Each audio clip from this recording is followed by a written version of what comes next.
Drinks with the leaders. Come on, everyone. Drinks with the leaders. It's time to have fun. Business people, lots of ideas. You need some advice? Come right here. Drinks with leaders is here.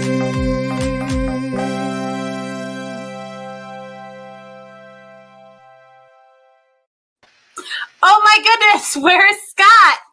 Where is he? There he is. Hi, Scott.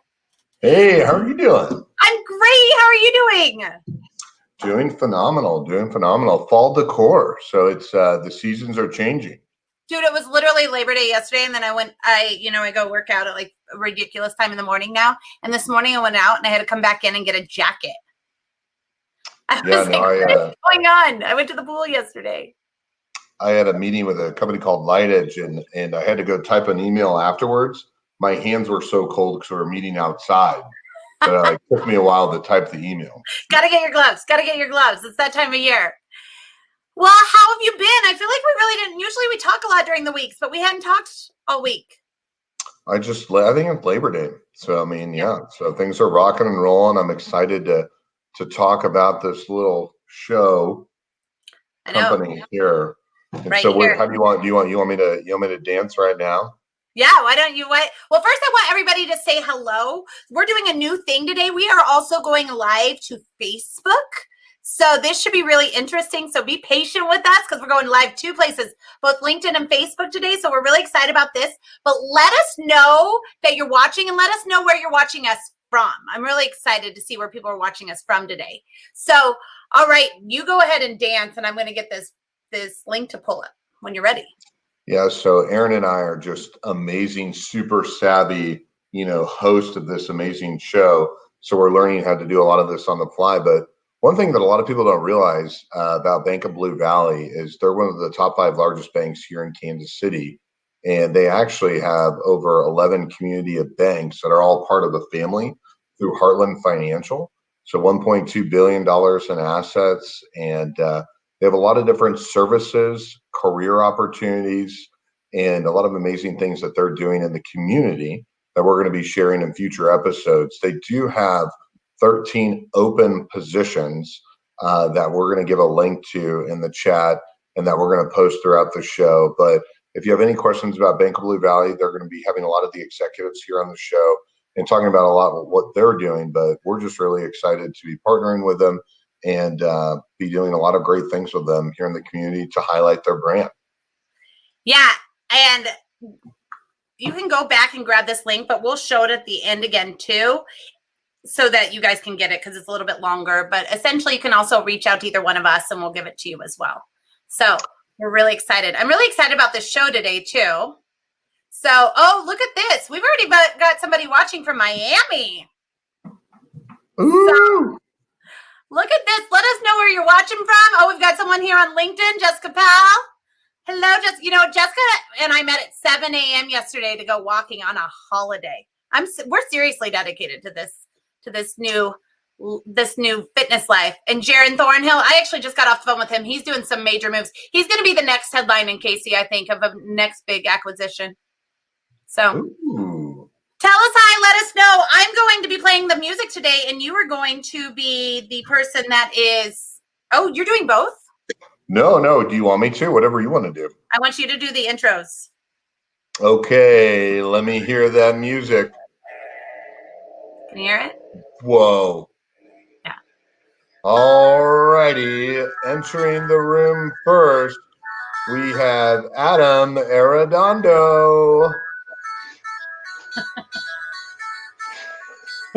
What's up, guys? Number 2, we got Colleen Jones. And my buddy, Tina Lux-Boim. Hello there. And last but certainly not least, we got Ant, the trainer. You like that? It's a little too much last dance in my life. Hello, everybody. We have so many people. Look, Not to be outdone, I don't know who this was, but they said hello from Westwood, Kansas, not California after Miami. So we got all sorts of people watching today, and people are loving Facebook. So they're loving that we're over on Facebook. So, well, thank you all so much for coming on. This is such a, there's two people on here, Tina and Colleen. We've never met. So this is kind of my first time of never meeting half the panel. So pressure's on. So let's start with this. Adam, we'll start with you and we'll just go around. Yeah. Can you kind of tell everybody who you are, what you do, and how you fit in here? Yeah, so Adam Arredondo, I'm the CEO of Startland, formerly the Kansas City Startup Foundation. We do a lot of work to really just build a more vibrant entrepreneurial community in Kansas City. We say we kind of do the work before new venture. So we have a publication called Startland News. We do a lot of events.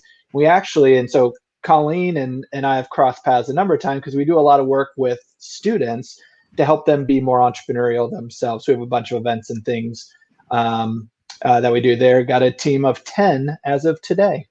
Wow. It's been growing during COVID.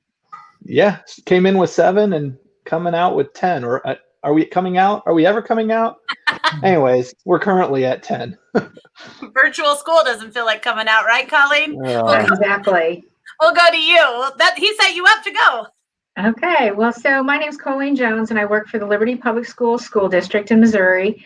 And so today was our first day, and we were excited to welcome many learners back. We have about 13,000 students, and 2,500 of them are doing the virtual learning today. So it's new for all of us. It's different than in the spring, where we had to really do some emergency shutdown and do virtual learning that way.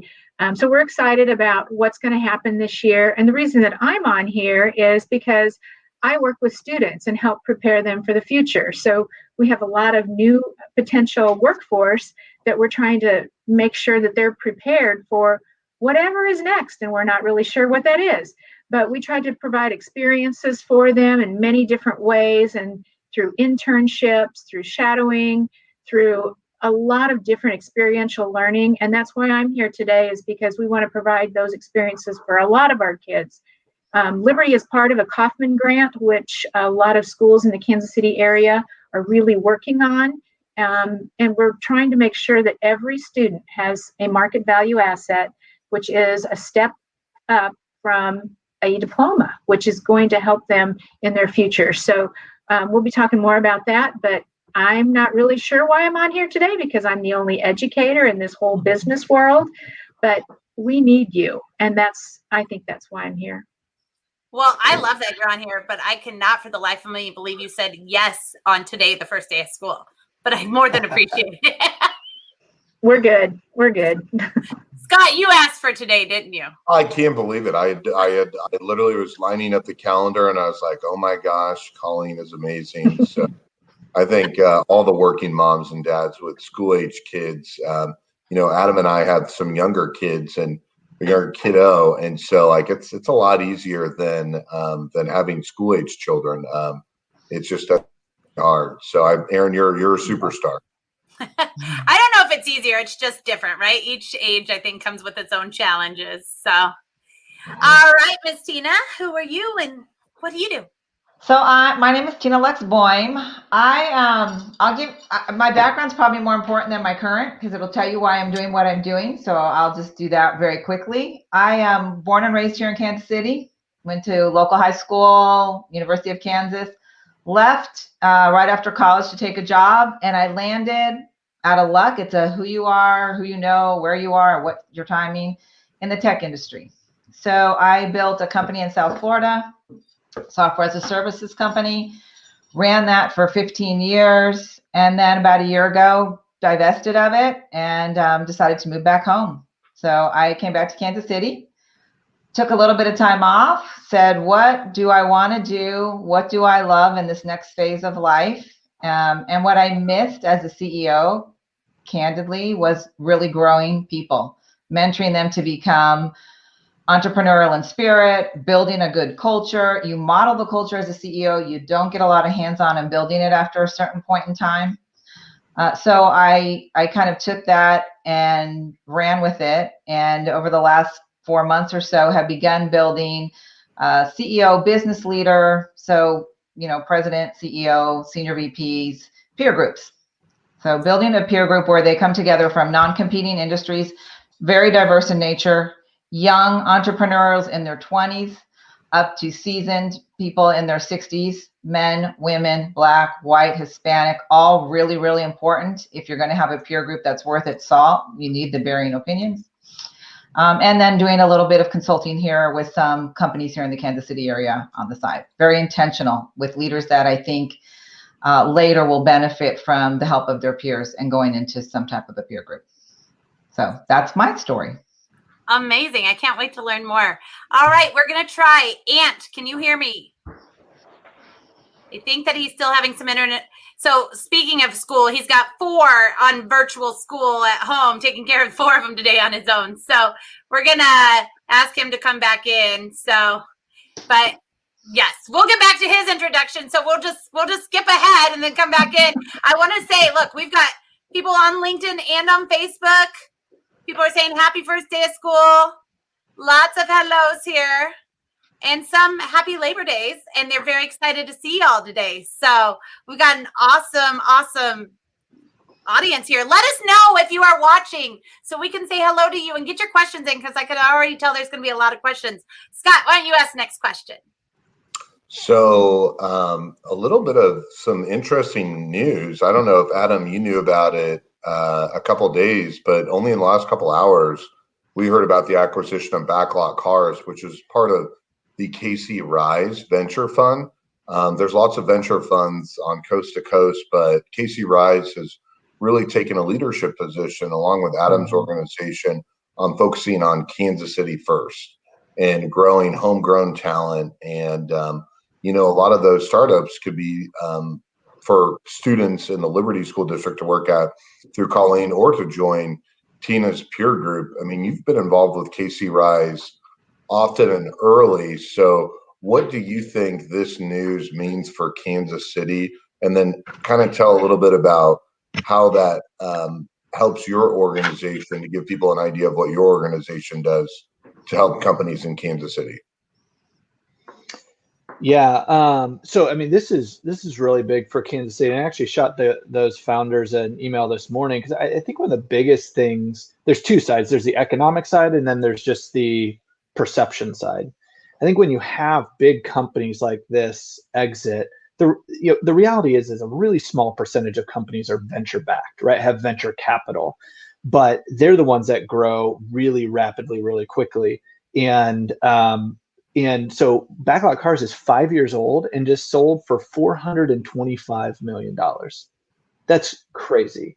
The last really big venture backed company that kind of was prominent and sold 4 years ago was iVerify, sold for about a quarter as much. So this is 4 times bigger. And so I think the 2 things you'll really see is, one, when that much money comes back to Kansas City, so those founders and also the Kansas City investors, they then reinvest it back in the community. And when that amount of money gets in the hands of those that understand the value of entrepreneurship and all that, they reinvest in people like them, right? So I think that's the big part of this. So already KC Rise Fund that you mentioned, they get money back. It gives them more money to reinvest and pay out their investors. It also encourages more investors, and Kansas City is typically more conservative than not, more investors to see the enormous potential of this kind of investing. So I think that's the economic side. You'll see more investing, and you'll see more of these kind of companies get the money they need to scale, like in hopes of being the next Backlot Cars, which again, very unlikely, but this is why it pays off really big, and it's a risky venture. The other side, and this is where I think is really exciting, is it gives other entrepreneurs and other just young people. I mean, Colleen, this story for students to see what's possible here in Kansas City is inspiring. And I think for a long time, people have thought, I need to go to San Francisco, I need to go to New York to be a part of a company like this. And to see it happen here really helped elevate Kansas City, the perception of Kansas City, not just as a cow town and flyover country, right? But a place where high growth companies like Backlot Cars can be successful. So I think those are the two sides that are really you'll see play out here.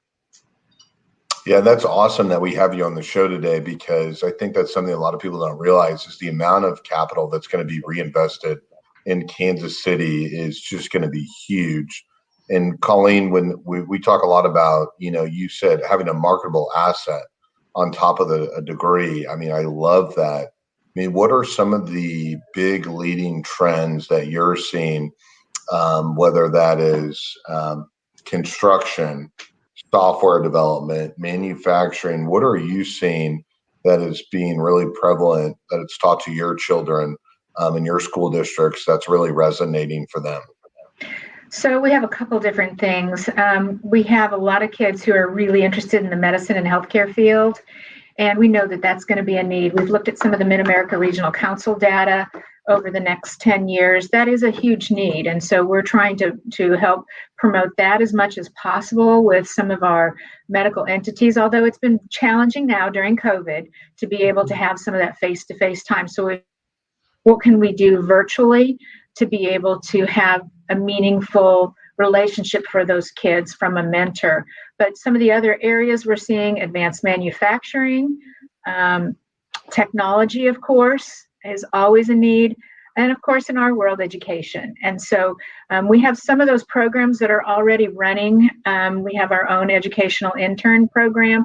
We also have something called KC Tech Academy. I don't know if any of you have heard of that, but we've partnered with a company called Magna LMV, and they help make the Ford Transit van parts for Ford. And so also they have a GM side. And so we know there's a lot of advanced manufacturing on the horizon and in the Northland as well. So trying to prepare the kids for that, where some of our kids can actually go to this program, receive their high school credit, but then also are on their way to almost an associate's degree by the time that they graduate. And so those kinds of things in partnership with businesses will hopefully help feed our economy to be able to have workers available for them. So those are some of the needs. We always know that finance is a need. That's a tricky one to talk kids into, but we know that that's a need in the Kansas City area. So, those are some of the hot ones right now, but believe me, our kids come up with some of these titles that we've never heard of, and we have to go back and try to find out what are some of those new titles, where are they, where does it fit? And so we're always monitoring and adjusting, trying to make sure that the passion and the skills that they have are a match with someone that can help provide mentoring for them or provide a project for them. So I think the manufacturing, the healthcare, and of course education, because that's my world, are some of the top ones that we see right now. Technology. Tina, for the CEOs that are in your peer group, for you, how do you address the finding of talent as they grow and they scale? Because they come to you and they want to grow their business, and you can help them financially and create that roadmap to how they can get that done. But for a talent aspect, as we were talking with Adam and Colleen, what are some of the struggles you find your clients are having finding the right talent, or what industries are they in, and how are you talking about it? So, that's an interesting question, because I came out of the tech industry where talent is just almost impossible to find really good talent. It's just very, very difficult. It's a little better right now because of COVID, but that's not going to last. We're already seeing some of the unemployment start to diminish. So there's two things with talent, and well, there's actually three, but two of them are pretty intertwined. So the big ticket for me is culture.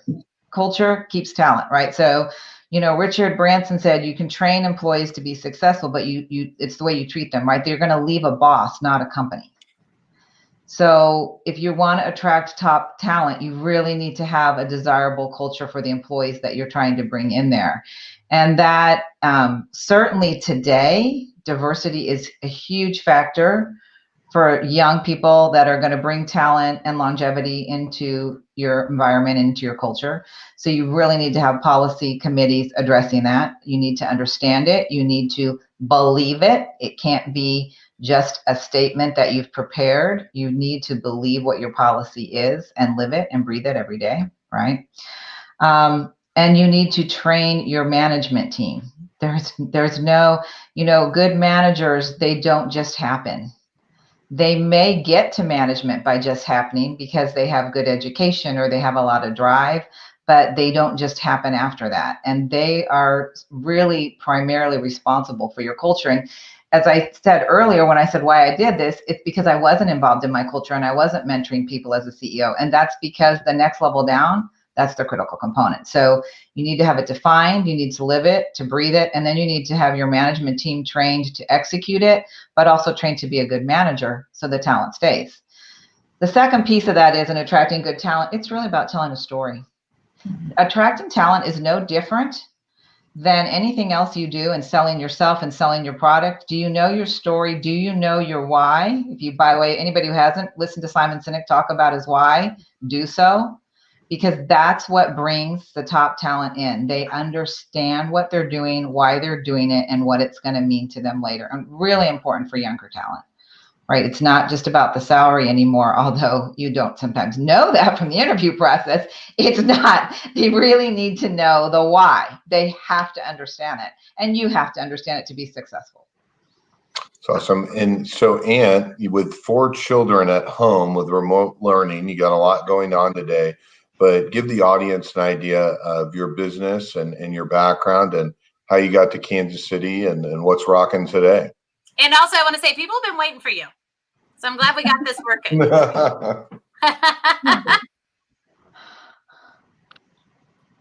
All right. Yes, my name is Anthony. I go by Ant. A lot of people call me Ant the Trainer. I used to be a truck driver. I used to drive all over the country. I was a really big guy at the time. Then I became a mailman and came to Kansas City. I lost a lot of weight, about 65 pounds in a matter of 8 months. And so I felt great, and I wanted to help others feel the same way. And so I decided to go to school and study the science behind losing weight, gaining weight, and so forth. And so since then, it's become a passion for me. I worked at several different gyms, and also with professional athletes as well. And so here I am, now a trainer and ready to help the community out, get better. My company, we have yoga instructors, massage therapists. So we do a lot of strength and conditioning for kids in sports. And also we also do mobile training as well, where we come to your home and train you at your home at your convenience. So yeah, that's me in a nutshell. So, Ann, what's one thing that you think a lot of people miss the boat on when they're trying to focus on better health, mental health, and exercising? What's something that you are shocked a lot of people don't focus on that you help them focus on? Really is a lot of it really is time management and nutrition. Those are two of the biggest things. A lot of people feel like they don't have time because they're always in traffic or, they get off too late or go in too early. But really, it only takes about 10-minute bouts here and there, and it can add up to 30 minutes a day, which is all you really need. Yeah, basically, time management and nutrition. Getting those meals in to eat better with less time. The best thing to do is meal prep. I know a lot of people hate cooking, but there's other options as well, which I do partner with other companies as well to bring those meals to you. So, yeah. So fun fact, Ant was actually my mailman at our old office. And then I found out he had my home route as well because they were very close. So we became friends back when he was a mailman. That's awesome. So then he started this and he became the king of networking. He's always like, have you heard of this event? I'm like, no, you know all the events now. He's really become the king of networking. So it's been fun to watch his process. Yeah. I want to just say we've still got people. We've got another, I always call us a very local show, but today we've got Miss Karen in Maryland.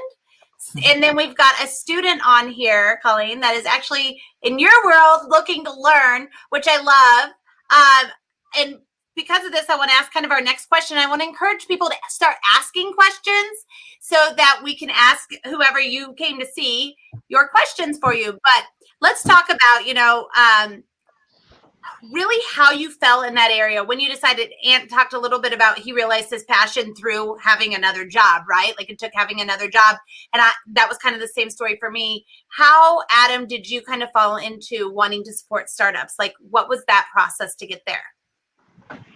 Yeah, well, I mean, the origin story really goes back to the Startup Village. So the first neighborhood that got Google Fiber back in 2012, I had kind of an internet startup, and it wasn't until kind of Google Fiber launched and all this energy and excitement came, and I just saw people flocking to the first neighborhood that got Google Fiber that we happened to be in, and it really fascinated me about how it could just ignite the energy and excitement of a community to dream big and celebrate entrepreneurs. And born and raised in Kansas City, and I'd never seen that before. So it didn't take long that I found myself waking up every day more excited to do kind of the volunteer community work for the village than build my company, which ultimately failed. And that's when I shifted to do this work full time. And for me, it's really the work with kids, and how do we create this community where you grow up knowing that you can dream big and do big here. I think Kansas City isn't generally thought of that way. And I know growing up here, it wasn't that way for me either. It's a place that you saw really innovative things happening. You heard of them and saw them on the coast. So many people thought of leaving. So, I'd say the thing that drives me every day is about creating a community where young people like myself grow up and know that this is a place that you can do amazing, innovative things. And backlot cars, why I brought up that perception changing, it's things like that go a long way to young people saying, I can do that here. I don't need to leave. And, and working with people like Colleen that, she just got so choked up thinking about this, she left. But that was really it. Going back to the village, seeing how excited people got, and all the school groups that brought field trips of kids there, and talking to them, and is how can I kind of help make that energy something that's part of the culture of Kansas City. She's back. I'm back. You said you got so excited that you left. Internet issues. What can I say? That's why we prep everyone before the show. I think had it been 7 months ago, we might not have all understood, but now we all understand, right? So, totally. Colleen, how about you? How'd you end up in education? Is that where you saw yourself going, or how'd you end up there? So I kind of went a roundabout way. I started in education, and then I went to work for Sprint for a while, and then came back into education. And so I've had several different roles here. I've been a teacher many years, and then I went to an assistant principal role, then went to a curriculum director role, professional development, assistant superintendent for academic services. And I think in all those roles, what I saw is what really engages and excites kids. And it's not just the curriculum, and that doesn't excite kids a lot sometimes, but it's having that personal experience and that relationship and that networking that kids just soar. And, just seeing kids like that has helped me really define what my role is right now, and finding where their passions are and connecting them. So we were really beneficial here in Liberty Public Schools to be able to have what we call career navigators at each high school who help kids with determining what is it that they want to job shadow and find out a little bit more about. And, sometimes that job shadowing is super effective when they go somewhere and they say, I really don't like to do that. I want to try something else. Okay, that just saved parents a lot of money as they, send students to college. So having those experiences help students define what they want to do, and it really is real helpful. So in our program, and many of you have probably heard of Blue Valley CAPS and Northland CAPS. So our program is very similar, and we work really closely with Northland CAPS and several career centers, because we're not just working on professional skills, we're also working on some of the skilled trades as well. and there's just so much opportunity in that area. So we really work on professional skills to make sure that our kids are ready, just like Blue Valley Caps, Northland Caps, so that they're ready as they take on an internship out in a business, and can really add value to that business as well, not just the students soaking in all the knowledge, but yet adding value. And we've seen that a lot, where the business will come back and say, this was great. This helped me have a new perspective on things, gives me some fresh eyes. So, I think what's really ignited me is when you see how that works for kids, when they can put together what their skills are and then really connect them with their passion. I love that. So Tina, you kind of talked about already how you got to where you are now, but 15 years is a long time to spend in a business that you are building, right? So can you kind of talk about how you fell into that and then how you kept that passion going? Yeah. So I actually wanted to work in sports. Actually, I wanted to be a sports journalist, but it was a long time ago, and a family member told me that girls don't do that. So I fell into, and that's been a lot of my career. This is the first time I don't fall into something, that it's an intentional choice, but I fell into a job. My parents were moving to Florida, and I'll date myself, but there was a job in the newspaper, and it was in sports, athletics, and I applied for it and got it. Never came back, stayed with my parents, which was not my intention. I was there on a vacation. And spent 6 years working in nonprofit athletics, traveled the country, got to work with NBA teams, sit on the Olympic committee. Wonderful, wonderful job. Loved it. Had my son and did not want to travel, the amount of travel that you do in athletics. So I applied for a job that I thought would just be 9 to 5 so I could come home to my baby and be a wonderful mother. And I was bored in 90 days. I was bored. But within that company, I identified an opportunity. And I built them a business that in $100 million business became a $30 million revenue annuity renewable business for them. And, 5 or 6 years in, those shareholders said, let's spin something else off and we'll make you a shareholder and a CEO and we'll give you the seed money. And I did that. And I think to answer your question, Erin, on what for 15 years, I wasn't trained to be a CEO. I wasn't trained tech. I didn't know how to build software. So every day was an opportunity to build and learn.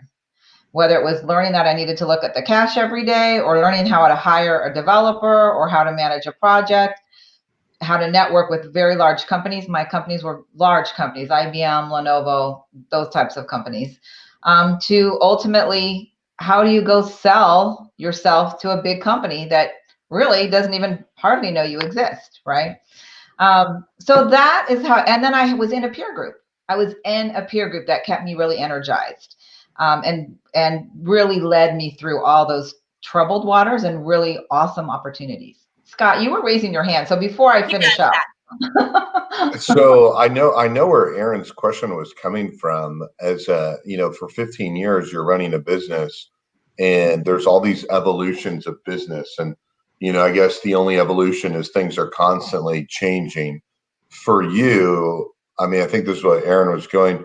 When did you feel like you hit your stride? Everyone always says it takes 2, 3, 4, 5, 6, 7. For people out there that are running a business or starting businesses, do you hit a stride? When do you hit your stride? Is that possible? I think you hit a stride professionally in that you feel confident in your abilities as a professional. I think to think you hit a stride might prohibit growth, because you always need to be thinking what's next. Like, we hit a stride at 6 years, and at year 8, we had to pivot and change our entire business because the stride we hit was no longer relevant, right? So from a business perspective, I don't know that you hit a stride if you're going to continue to grow. And that really depends on, are you a true entrepreneur that's in and wants out in 3 to 5 years, or are you building a lifestyle? But, right, all these questions. But from a professional, I probably hit my stride 4 or 5 years in, but there's always something to learn. That's what I love about coaching. I get to learn and build on other people's problems, not mine, which is so much less stressful and so much more fun. I love that. No, it's perfect. That was exact. Aaron, keep going. Question. I knew what you were going at when you're asking Tina, and I thought that was I'm in year wonderful. 4, so I'm just trying to learn here. He knows exactly what I'm thinking. And so I've personally been watching you, right? And I had said to these guys offline is that I've been working out with you 4 days a week, right? So what I've seen is through COVID is where you've really, I don't know if hitting your stride, but you've really put down the gas to the pedal, right? Put down the pedal to the gas. I'm terrible at those sayings, but put the pedal to the gas. Is that what it is? You really started growing and going all in during COVID. Can you kind of talk through how you found your passion during this and why now? Yes. Yeah, COVID did push me to put the pedal to the metal. Oh, and get down the road with.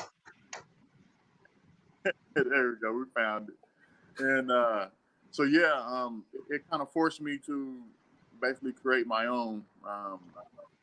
I couldn't train any clients at the gym, and so I had clients at home, trained at my home. So that's where it all started, and it's just been growing ever since. So yeah. I've seen him all sorts of. It's hard to get an appointment. I'm like, can I get in at this time? You got a plan now. You made me become a planner. That's right. That's right. Pedal to the metal. Pedal to the metal. I've got it. Adam, so you deal a lot with startups. Yeah. And earlier you were talking about with a lot of times people think they have to go to San Francisco to make their dreams come big. How do you think COVID changes that in the remote working that we're all experiencing now? That's a good question. I think that it even beyond startups, I think it's fundamentally changed everything. We actually have a program called Back to KC that's about re-engaging talented former Kansas Cityans with Kansas City and kind of present Kansas City as this place that you can bring your big salaried job and work remotely here and get connected to the innovation here, and quality of life's higher, your money goes a lot further, and look at this innovation community that's happening. So we're seeing that time and time again. And even just in since COVID hit, I know of probably half a dozen really talented once former Kansas Cityans that have chosen to move back, because it's like, why am I paying $4,000 for a studio apartment in San Francisco while I'm working remotely? I can't even enjoy the city. I can pay a sixth of that, in Kansas City, or, and so we're seeing that more and more. But I think the other thing too is beyond, just entrepreneurs, you're seeing it just with talent in general. I think more and more people, and the other thing is more and more investors are seeing, because in the past there weren't examples of these type of successes in the Midwest and in Kansas City.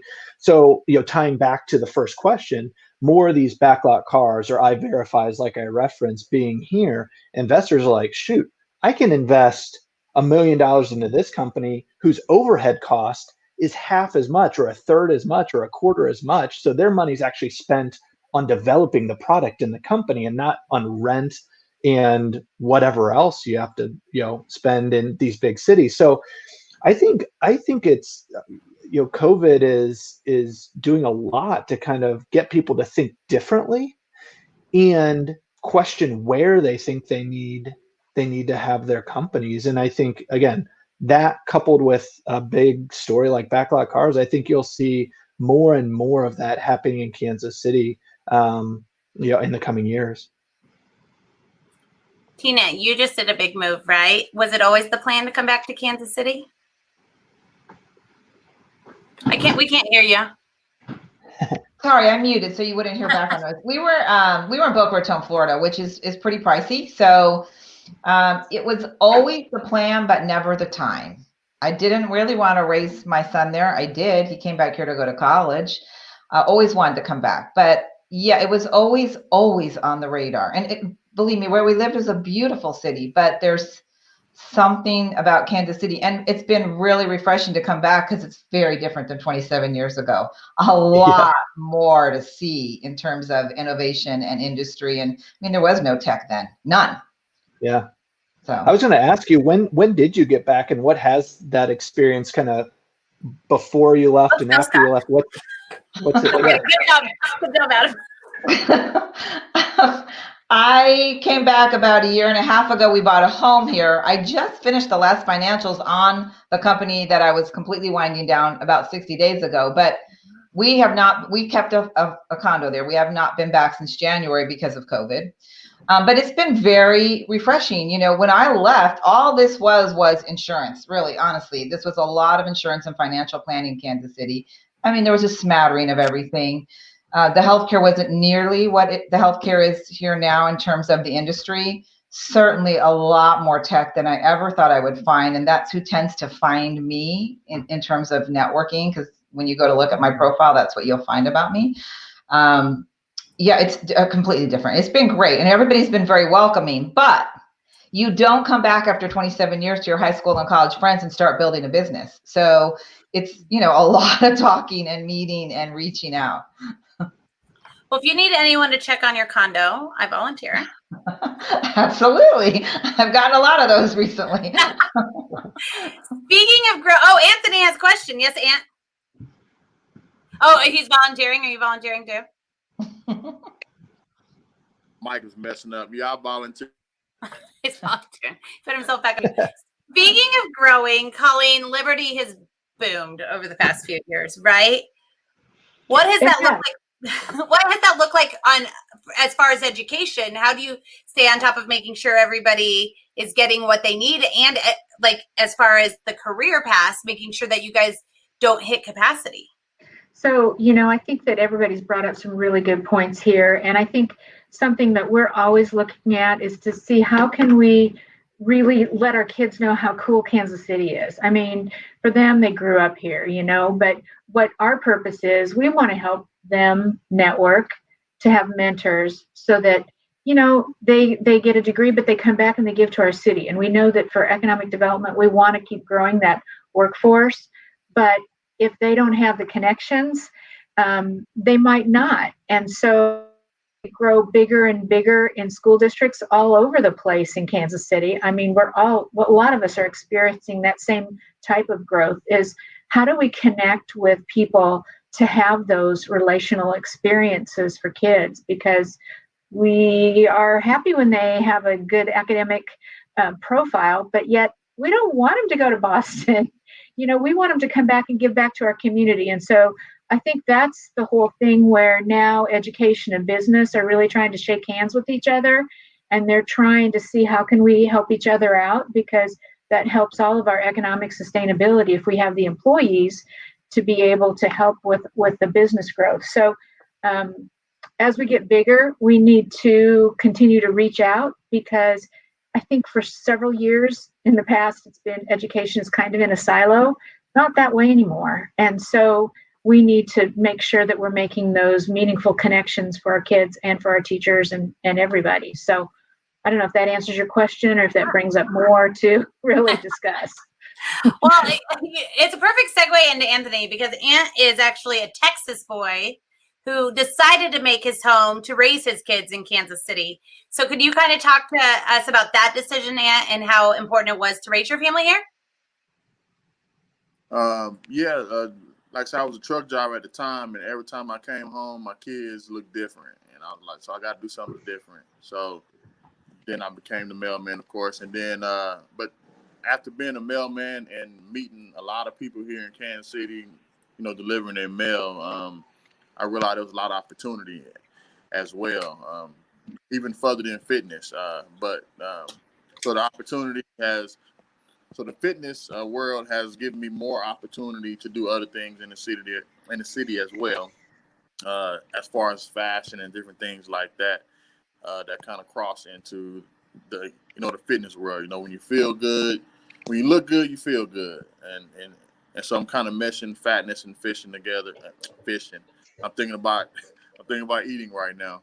So you mesh fashion and fitness together. You know, makes you feel good, because you look good. So yeah, I'm a man of not many words, but I can get you. And I have two questions. Yes, sir. So first question is, you have a very diverse background. When you mentioned truck driving, mailman, and now being an entrepreneur, and with fantasy football coming up, I'm thinking of, as you were thinking of food, I'm thinking of like you're always delivering or driving results or building. Like, so do you play fantasy football? And what's your fantasy football name? No, I do not play fantasy football. It's weird because I like sports, but I don't know a whole lot about sports as far as like the different players and all that type of stuff. Yeah, it's a little weird, but yeah.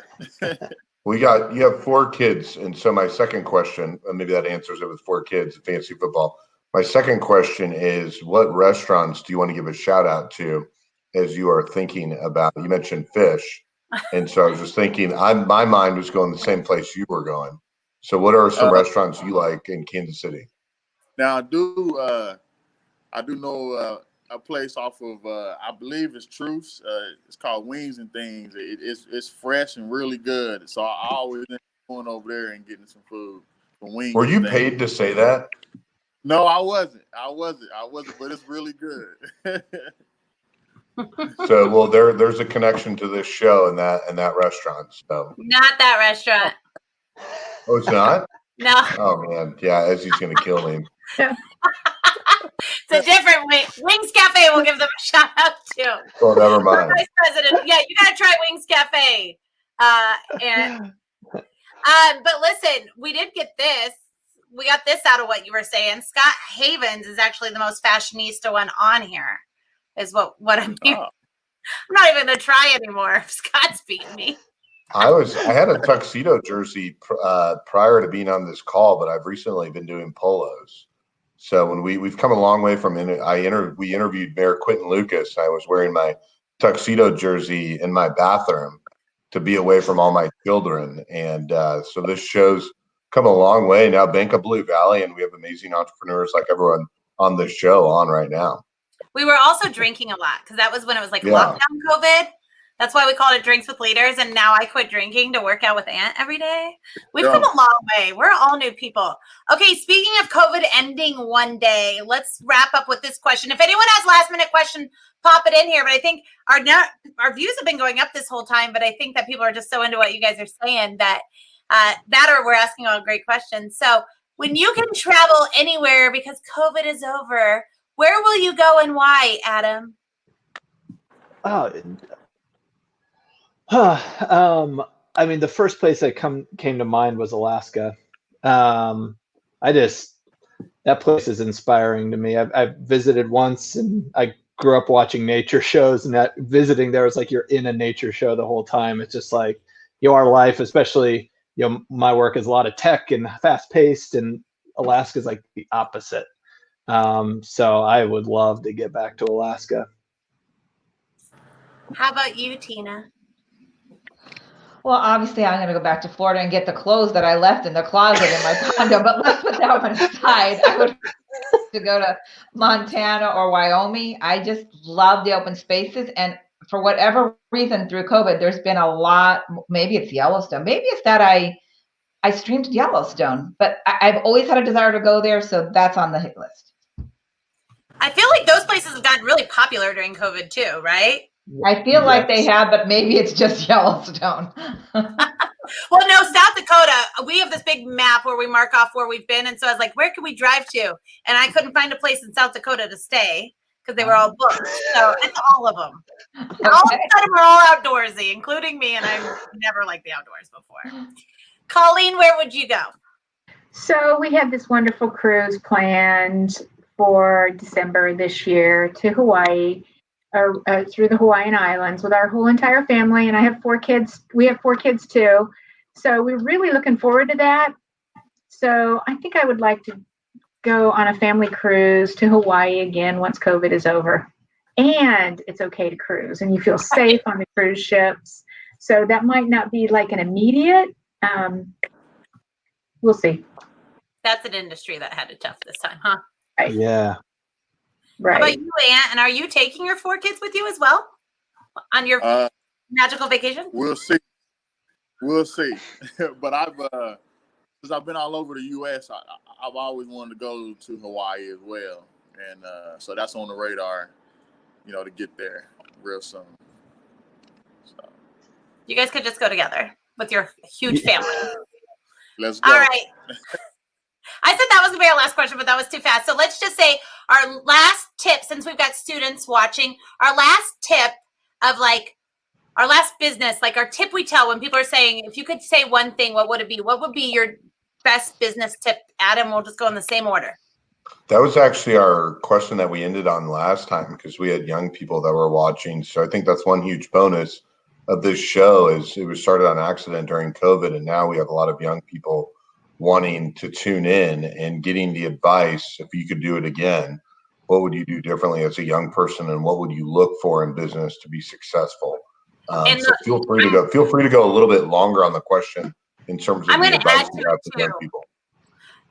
I'm going to add to it too, because one of the students asked, do you have any advice for students such as yourself trying to stay updated and learn about new things happening in Kansas City as well? So add how you figure out what's going on in Kansas City. And Scott, just side note, if we're popular with young people, we should think about going live to TikTok as well.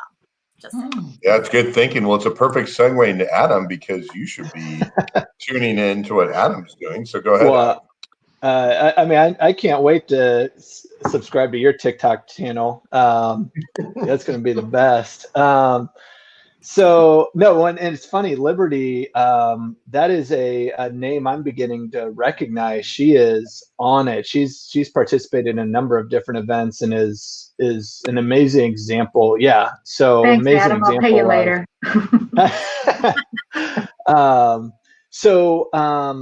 But yeah, so I would kind of, for young people and for anyone looking to kind of build a career or figure out, to me, it is connect with intention.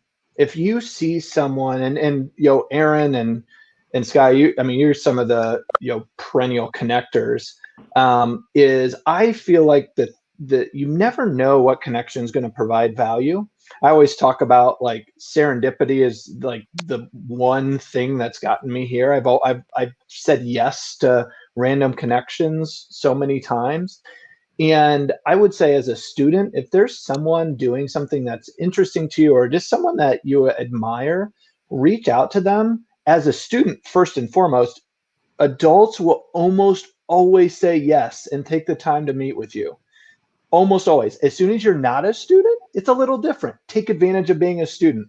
Also, if you have a business idea, adults will do anything to help you. When you're not a student, it's a little harder.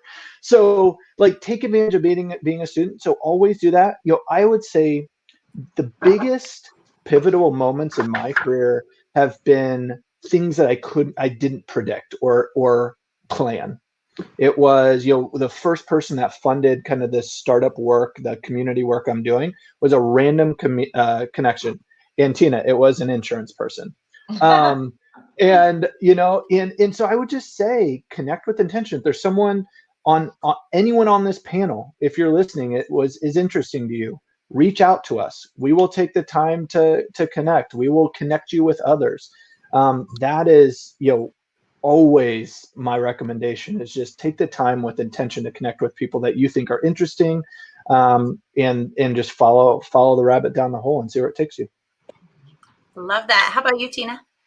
So that's a really good segue because I just given this advice to my 22-year-old son when he was a student who just graduated, which was in your last year, connect to people that you think can mentor you, that bring some value. But I took it one step further because he was getting to that place that Adam's talking about where, it's time to get a job, whether that's coming out of high school or college or during college. And, there's no time. I know everybody thinks you need to have money as soon as you look for a job, but as a young student, that's the only time you have the luxury of not having money. So find the place you want to be and offer to work under somebody with them as your mentor for free. But be the first one there, be the last one to go home. whatever you need to learn, because there's no more valuable experience than that. And that is going to be the person who's going to shepherd you through the next phase of learning, which is your professional life. Love that. Colleen, I imagine you give this advice all the time, so we're ready. So exactly what those two said. I mean, truly, truly it is, and find your passion, find your person. It's okay to take a risk. And I think that's a huge thing for young adults and students, is to have that confidence to be able to go out there and take that risk, to ask somebody something that they think might shut them out. And just like you mentioned, they're not going to. When you ask someone about their advice, that is really self-fulfilling for that person. And so, don't shy away from that. And Adam, you're raising your hand. When you're done. Okay. Don't shy away from that. And another thing I think that's super duper important is that you don't fail. You try new things, and sometimes people think they failed, but that's actually a chance to move ahead and find out a new way to do things. I don't think you can take enough self-inventory, personality kind of things. And there is a free inventory out there right now, which you might want to write down. It's called agilities.org. And so that really, for anyone, student, adult, or senior adult like me, anyone can take that to find out where you fit and where some of your passions and your interests are. So, the more you can find about self-introspect, the more important it is. Adam, did I steal any of your fire there? No, that was amazing. And this has gotten pretty student centric, but I want to excited to hear what Ant says. Oh, perfect. Is an awesome example beyond just connections is also opportunities. Yes, connect with people that are interesting, but if there's an opportunity in front of you, take it. Just a small example, this spring, Community America and us partnered on this virtual internship. We thought maybe we'd get 50 students, but everyone was virtual. So we had 350.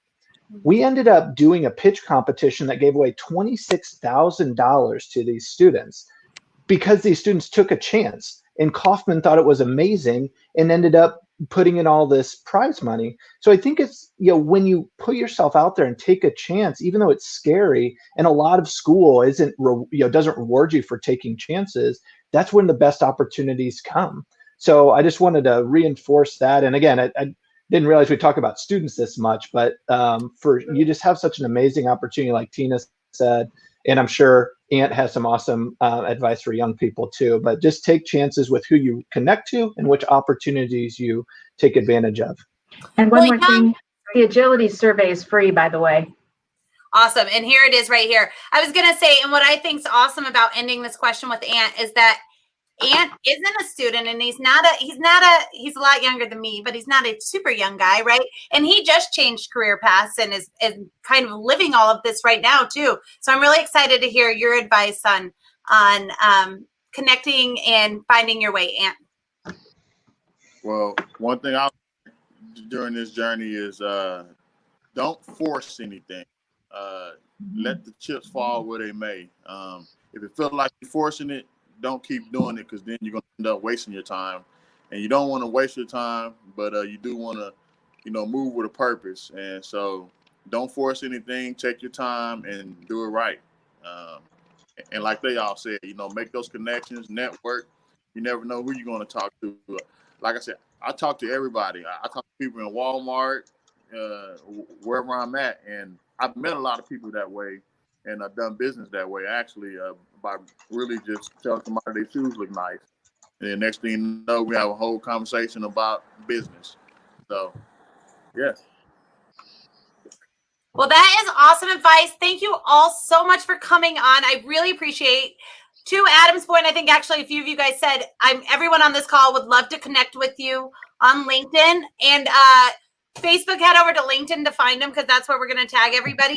I do want to remind you that if you are looking for an opportunity, Bank of Blue Valley has 13 open careers right now. So you can go right here. If you need this link, just send me or Scott a message and we can make sure you can get it, or just pause it after it's not live anymore.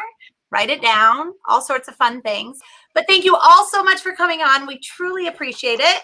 We will be back next week. Scott, you got anything to wrap us up?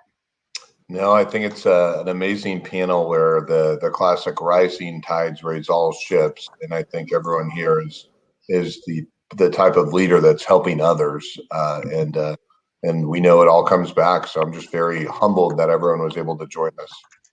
Yes, thank you all so much, and we will see you next week.